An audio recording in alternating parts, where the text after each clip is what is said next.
Hello and welcome to Ditching Hourly. I'm Jonathan Stark. Today I'm going to share with you an interview I did with James Jeffers.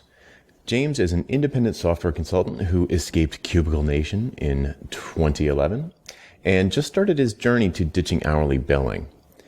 He recently emailed to let me know about the powerfully beneficial effect value pricing has had on his business in a relatively short time. If you'd like to ping James and ask about his experience, you can find him on Twitter at JDJeffers. That's JDJEFFERS. Now, on to the interview. James, welcome to the show. Well, thanks for having me. Could you start off by telling folks a little bit about who you are and what you do? Sure. I am pretty much like a run-of-the-mill generalist developer. And I'm trying to make the transition into a more specialized positioning. But before I started doing that, I got really interested in value-based pricing because I started listening to The Art of Value with Kirk Bowman. And I think that's also how I found you online and started reading a lot of the stuff you had written. And it just made a lot of sense. So that's kind of me in a nutshell. So I think people tend to tell me that, I agree with this in principle, but I don't understand how to actually do it. And the gap seems to be that mentally you can kind of understand the concept of value pricing, or at least why hourly billing is really bad for clients and developers. But they just don't know how to kind of cross the chasm between how they are currently doing things and how to do things in a new way. But you've made that leap. So can you tell us a little bit about what kind of work you were doing on an hourly basis, and then into how you transitioned to that first pitch that was non-hourly? Yeah, I used to do a lot of like staff augmentation work for different startups and businesses in my area, and that was really dissatisfying. And so I thought, well, I'm going to go to try to find more independent work. And that led me to work for a couple of different agencies. And of course, they were doing an hourly billing model. And that led to a whole bunch of disasters as far as like managing the relationship. As I think, once you start billing by the hour, if you get into a project where suddenly you spent 20 hours doing something and they end up with like a $7,000 bill, they start to freak out. And they're like, why did you spend this time doing X? And then it just goes downhill from there. Right. So I pretty much knew that something was not right. And then looking at the value pricing stuff, I kind of told myself, I said, well, Kirk Bowman said it took him a year. I'm like, I'm willing to do the same thing.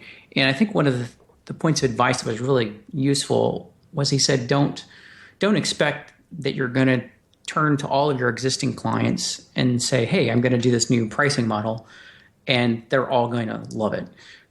Some people won't get it. Some people will appreciate it. And some people are going to not be sure. So what I did is I simply looked at any new work that was coming through the door.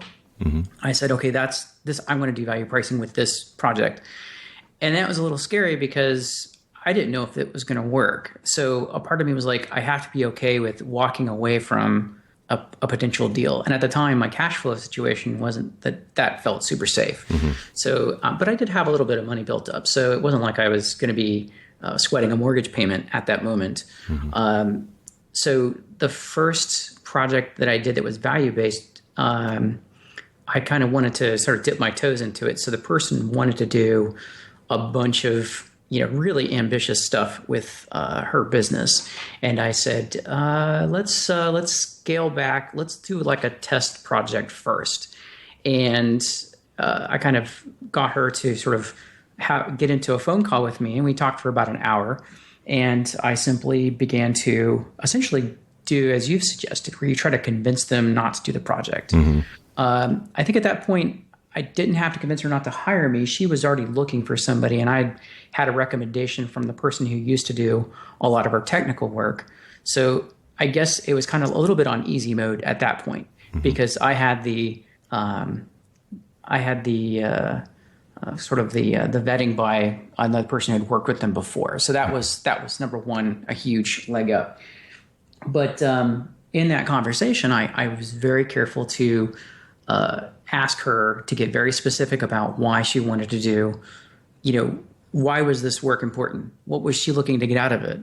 And every time she was getting a little fuzzy about, well, I just think this needs to be updated for the look and feel. I'd be like, well, why is that important? And I just kept asking until I finally got to, kind of the core of, well, this has a real outcome for her as far as like keeping people engaged with her business. And I said, okay, well, if you didn't have this work done, exactly what would you have to do to get around that? And it basically came down, she would have to hire a full-time equivalent staff person. I said, well, how much do you pay them? And so she named the figure. Right. And once I got that number, I said, okay. And I was taking notes the whole time. And after the conversation, I said, well, let me go back and look over my notes. And I'm going to basically repeat back to her what she said her issues were. And I used all the numbers that we talked about. So it wasn't like I was making up a number. Like, hey, I think this project is worth $30,000. I just simply took her numbers and said, Julie, these are all of the figures that we talked about. Did these make sense? And based on that, if you do this work, it's going to save you at least this much money this year. And then I simply looked at, well, could I do that project for less than her cost? And then the answer was yes. And I was like, okay, this seems like a project that I could do, and my cost is not going to be, higher than what she's going to get out of it. Then how can I price it? And so I simply found the price point was between, like you said, above my cost, but below her ROI. And it was for the amount of work. Actually, when I looked at it, it was actually a good chunk of change. But price was never an objection. So it was like the sale was super easy. So the benefit of doing that was I knew she had follow-on projects. So the next project, we did the same thing. And that next project was actually one that was about 5 times larger than the initial one. And again, same process. I simply asked her what she wanted out of what ROI was she looking for? What did she expect to get? And then there was a little bit of pushback in that because I wanted to make sure that she was sure about her numbers. And it was a conversation. And it's like Kirk Bowman talks about, it's art, and it's more art than science. And I do think it's a skill set, and I was still learning it. But at the end of the day, I think the key point was getting them to talk about what they think the value is, and then using their assessment of the value, and that becomes the anchor point to figure out, okay, can I do the work?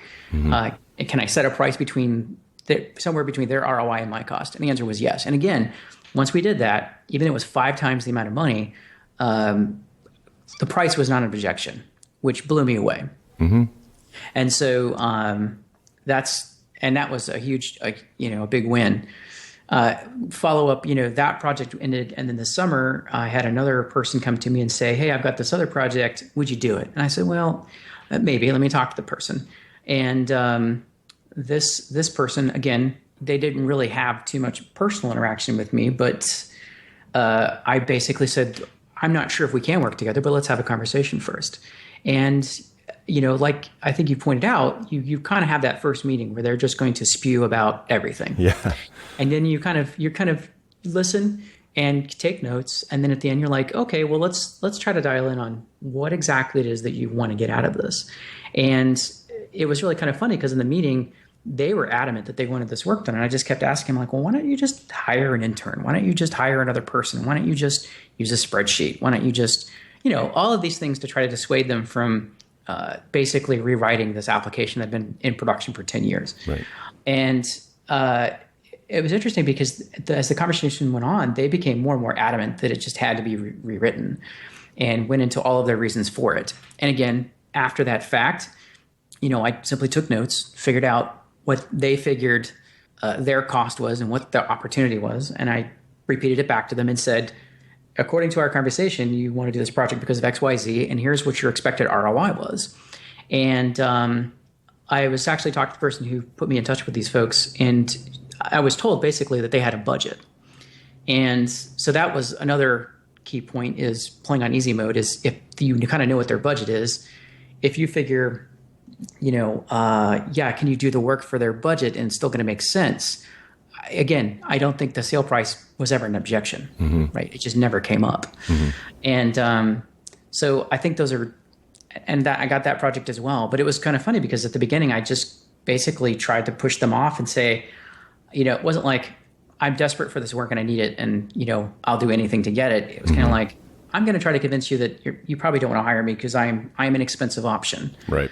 And at the at the end of the day, it became clear that there was no doubt in their mind that I was the person who was going to do it. In fact, one of the person who was originally oversaw the first project they did 10 years ago, when I had a meeting with him to try to figure out, just how complex their application was, he said, "Oh, I understand you're the guy who's going to do the project." And I said, "Well, we haven't really decided that yet, right? We haven't signed any kind of contract." And he said, "Oh, according to, what I know, it's pretty much a done deal." Yeah. So I was kind of like, "Oh, okay, that's interesting." Like apparently in their mind, I was the guy to do it. So I got to think, like I said, the process of, pushing back on their initial eagerness, getting them to essentially convince themselves that the work needs to be done, and then figuring out what they think the ROI is. These are all important things. And I don't think I'm skilled yet enough to know like the exact process for how that works. And I think part of that is just inexperience. And I think the other part is because I'm more of a generalist at this point and not well positioned. I don't think I know. You just can't look at a particular set of potential customers and know exactly what's going to work best with them. Because the work is so spread out. But yeah, so let me just point out a couple of things for the listeners. Sure. So there are like 6 things that either happened or you did perfectly that all work together to make this work. And when I say make this work, being able to deliver a great deal to the client that actually solves their real problem and isn't just, some work that they wanted you to do that turns out not moving a needle. And at the same time, you're able to make a nice profit and you don't have to track your hours and deal with all of that disaster that you described at the beginning. So a couple of things I wanted to call out. One, you were willing to walk away from that first deal because you had a little bit of cash saved up. Very important. The clients can catch that whiff of desperation a mile away. It just can't be stopped. So if you need the deal, you're going to do a terrible job pricing it, and you probably won't even get it. But if you don't need the deal and you're willing to walk away from it, things get a lot easier. Another thing is that there was a referral involved. So referrals are the gold standard in terms of customer acquisition and just instantaneous trust. And they can sound to people like luck, but you can do things to systematically get referrals, which of course starts with systematically, crushing projects so that people are super happy. And then at a certain point you say, "Hey, do you know anybody else that you think might benefit from this kind of a relationship?" and that sort of thing. Another thing that you did was you came to conceptual agreement on the phone, and then the proposal was not a sales tool where you're trying to convince anyone that your proposal was a good idea. It was merely a restatement of what you already discussed on the phone. And you didn't say this, but I'm assuming you didn't give her a price over the phone, that the price was in the proposal. that's correct. Yeah. Yeah, exactly. That's perfect. Another thing you did that was perfect was that you started with a small project to minimize the risk to you, because it is a risky thing to switch to this style of pricing. And of course, in the sales conversation, you tried to talk them out of working with you and presented yourself as an expensive option. There's got to be a cheaper way to do this. Now, a lot of people listening probably are thinking this, because I get this pushback all the time, that it feels like when you're trying to talk them out of the project, or talk them out of hiring you at least, and they end up coming down to like an actual number. It could be either dollar amount or very clear sort of ROI, that you're kind of tricking them into doing that. But in fact, what you're doing is protecting them from wasting their money, because it can go both ways. Like you can talk them out of hiring you, Yeah. and you should if you can. It's not like a trick to get people to reveal their budget. It's a process to go through to make sure that they're going to be happy at the end.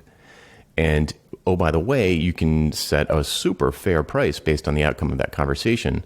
But at least personally, I feel like it's my moral obligation to at least be reasonably confident that somebody writing me a 6-figure check is going to result in, a 7-figure result for them. If I can't do that, if I'm not reasonably confident that they're going to at least break even, that's not even good enough for me. I want them to do better than break even. Then I'm not going to take the gig because it's not a good fit, which goes all the way back to you need to be willing to walk away from the deal.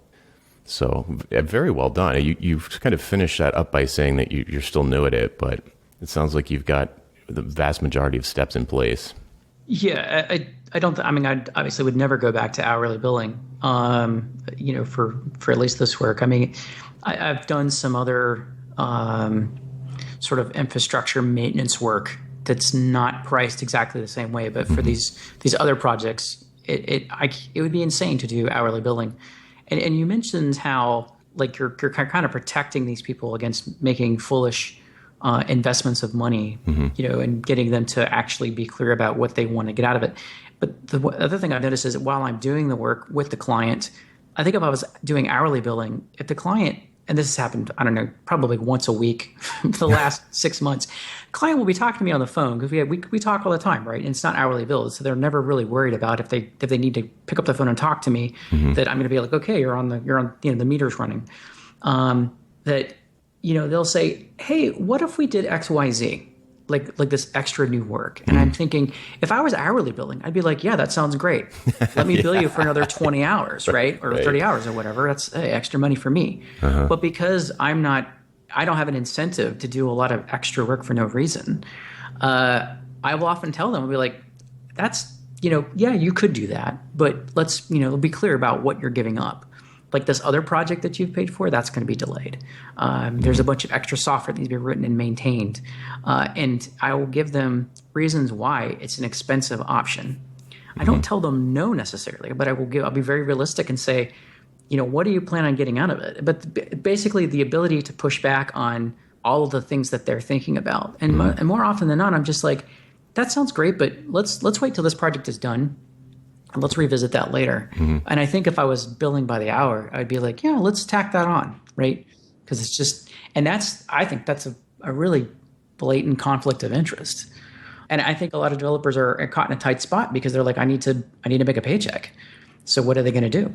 Right. And so the thing is, some people go so far, and even I've said this in the past, that hourly billing is unethical, which I think is overstating it a little bit, because I think unethical behavior requires intention, and I can't think of a time when I've met a developer who was actually unethical, but the situation that you just described, which is that the more work I do, the more money I make, regardless of whether it delivers a good outcome to the customer, that is an intrinsic problem, because your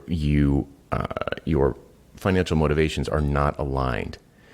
And oftentimes what happens is that there's also no defined goal for the project. It's just like, hey, can you do some work over here? It's like you're a voice controlled mouse. They're like, can you build that over there? And and while you're at it, can you go wash my car? It's like if they're just paying you by the hour, you can go and do these things, and then a week or 2 weeks later they get an invoice and they're what?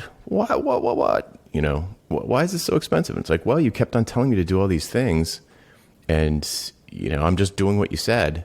Like, to me, that's not, I don't want to be that kind of a developer. I want to be an expert whose opinion is valued, and I've been doing this long enough to feel confident that my opinion is going to probably result in a positive outcome for the client. So I feel like it is my obligation, kind of like a doctor, to first do no harm and make sure that, for every check they write me, they're going to, maybe double their money, maybe triple their money, maybe more, and if I can't, and there's a risk, and it's a little bit of a gamble, but I want it to at least be a likelihood that they're going to benefit from it. And you just articulated one of the benefits, which is that when your relationship is set up in that way and they come to you, over the course of a 3 to 6 month project, they're going to be ideas. And when they come to you with these ideas, you've got a litmus test to say, okay, this is an interesting idea. Let's see if this is going to help us reach the goal of this project.